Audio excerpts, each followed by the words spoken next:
The National Women's Soccer League that will kick off this weekend will be an important component in strengthening women's football on the continent.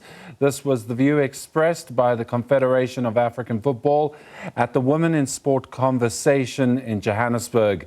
South Africa will be one of just a small number of countries on the continent that will have a structured women's league.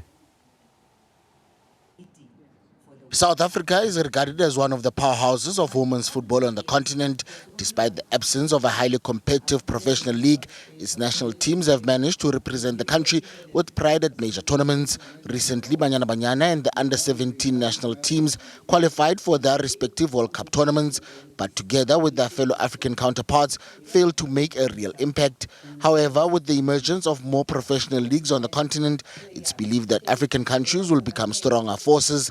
It will also see CAF increase the number of teams participating in the Africa Women's Cup of Nations. The fact that you're at federation level doing a lot of competitions, like your national league, possibly a national cup, because that's the expectations from CAF, and then you have a national teams that you are selecting from there, under 7, under 20, they are catered for now at AFCON, at COSAFA, then you have the senior increase. So there's a big hype around and big pressure on CAF in terms of we need more. And that we need more has come from countries like South Africa that is doing such a good job. That pressure needs to come.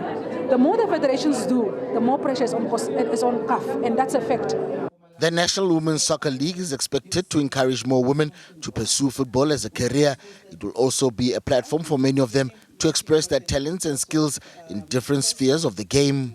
I think key to all of this is that it is an opportunity where both men and women can holistically develop in terms of football management. But I don't think it's only about football, but it is about sport in general, because if you are a team manager, I believe that you can manage any sporting code. So these are limitless opportunities. The sustainability of the league will be critical. SAFA needs to get corporate sponsors on board, but we also need broadcasters to televise the matches live. As the president has indicated, broadcasting, that's where sports get their money.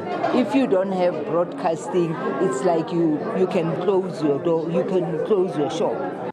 The official launch of the league takes place on Thursday at SAFA House. Lebo Dube, SABC News, Johannesburg.